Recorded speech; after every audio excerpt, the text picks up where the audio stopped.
ঈদকে সামনে রেখে প্রত্যেকটা কোম্পানি একটি করে স্মার্টফোন নিয়ে আসার ট্রাই করে, তাহলে শাওমি কেন বাদ যাবে? তাই শাওমি নিয়ে এলো রেডমি A5। ফোনটিকে দুটি ভেরিয়েন্টে লঞ্চ করা হয়েছে, 464 10,999 টাকা এবং 6128 12,999 টাকা। তো এই প্রাইস পয়েন্টে ফোনটিতে রয়েছে 120 Hz হাই রিফ্রেশের display, latest gaming SoC in this price point, সেই সাথে বড় ব্যাটারি, ফাস্ট চার্জিং সিস্টেম এবং সুন্দর ডিজাইন তো থাকছেই। তাই আজকের ভিডিওতে আমরা এই ফোনটি সম্পর্কে বিস্তারিতভাবে কথা বলবো এবং এই প্রাইস পয়েন্টে ফোনটা আপনার জন্য কেমন হতে পারে সেটি জানতে লাইক অ্যান্ড সাবস্ক্রাইব করে পুরো ভিডিওটার সাথেই থাকুন। তো চলুন শুরু করা যাক আজকের এই ইন্টারেস্টিং ভিডিও শুরুতেই কথা বলতে চাই ফোনটির ডিজাইন দিয়ে। ফোনটির ডিজাইনকে যথেষ্ট সুন্দর অ্যান্ড প্রিমিয়াম করা হয়েছে, বিশেষ করে প্রিভিয়াস জেনারেশনের থেকে অনেকটাই পরিবর্তন করা হয়েছে। Front glass and back plastic বা পলিকার্বনেট বিল্ড, সেই সাথে এই ফোনটিকে বেশ কয়েকটি দারুণ কালার ভেরিয়েন্টে পাওয়া যাবে। পোর্টস অ্যান্ড বাটনগুলো একদমই ঠিকঠাক পজিশন অনুযায়ী রয়েছে, তবে থাকছে না stereo speaker and secondary noise cancelling mic. এবং ফোনটার সিকিউরিটিতে রয়েছে সাইড মাউন্টেড ফিঙ্গারপ্রিন্ট স্ক্যানার, যেটিও বেশ ফাস্ট অ্যান্ড একুরেট। তবে ফোনটার ডিসপ্লে সেকশনে আসলেই পেয়ে যাচ্ছেন 6.88 ইঞ্চের একটা IPS LCD প্যানেল, যার রেজুলেশন HD+।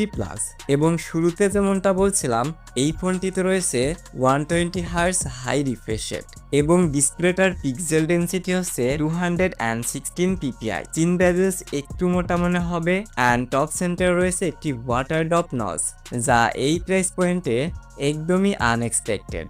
সেই সাথে ডিসপ্লেতে রয়েছে 450 নিট পিক ব্রাইটনেস, যা ইনডোর কন্ডিশনের জন্য ঠিকঠাক থাকলেও আউটডোরে এসে কিছুটা স্ট্রাগল করতে হয়, তবে শ্যাডো এরিয়াগুলোতে আবার ঠিকঠাকভাবেই দেখা যায়। তো আমার মতে ডিসপ্লেটা ঠিকঠাকই রয়েছে, বাট একটা পাঞ্চল দিলে সব থেকে বেস্ট হতো।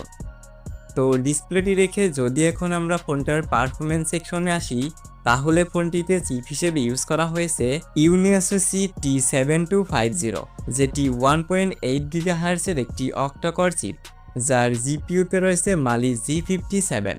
এবং শুরুতে যেমনটা বলছিলাম, ফোনটিকে 464 অ্যান্ড 6128 দুইটি ভেরিয়েন্টে পাওয়া যাবে, LPDDR4X and eMMC 5.1 storage type.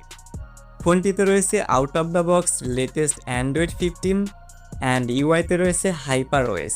তো এই চিপটার কথা বলতে গেলে এটি একটি এন্ট্রি লেভেল বাজেটের চিপ, আর এটি দ্বারা রেগুলার কাজগুলো ঠিকঠাকভাবে করা যাবে।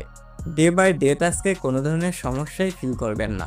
সেই সাথে এটি দ্বারা টুকটাক গেমিংও করা যাবে, তবে হেভি গেমিং করা সম্ভব নয়, লাইট গেমগুলোকে খেলা যেতে পারে। তবে যারা শুধুমাত্র গেমিংয়ের উদ্দেশ্যে এই ফোনটিকে নিতে চান, তারা 128GB ভেরিয়েন্টটা নিতে পারেন। তো পারফরমেন্স রেখে যদি এখন আমরা ফোনটার ক্যামেরা সেকশনে আসি, তাহলে এর রেয়ারে রয়েছে একটি মাত্র সেন্সর, আর এটি হচ্ছে 32 মেগাপিক্সেল। ফ্রন্টে রয়েছে 8 মেগাপিক্সেলের একটি সেলফি ক্যামেরা। ফোনটি থেকে সর্বোচ্চ ভিডিও রেকর্ড করা যাবে 1080p 30 fps পার সেকেন্ডে। আর মেন ক্যামেরাটার কথা বলতে গেলে এটি ডে লাইট বা প্রপার লাইট কন্ডিশনে বেশ ভালোই ছবি ক্যাপচার করতে পারে, যা এই বাজেটের 8-10টা ফোনের মতোই। তাই এর থেকে খুব বেশি এক্সপেকটেশন না রাখাই ভালো।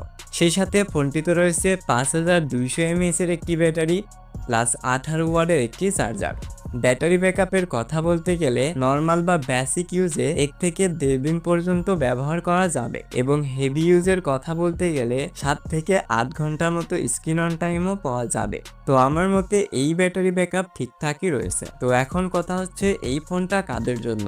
তো এই প্রাইস পয়েন্টে যদি আপনি রেগুলার কাজগুলো করার পাশাপাশি টুকটাক গেমিং করতে চান, তাহলে এই ডিভাইসটিকে নিতে পারেন। তো এটি ছিল আজকের ভিডিও। যদি ভিডিওটা একটুও কাজের মনে হয়ে থাকে, তাহলে অবশ্যই একটি লাইক করবেন। চ্যানেলে নতুন দর্শক হলে চ্যানেলটিকে সাবস্ক্রাইব করতে পারেন। আর সম্পূর্ণ ভিডিওটা দেখার জন্য অসংখ্য ধন্যবাদ। Thanks for watching.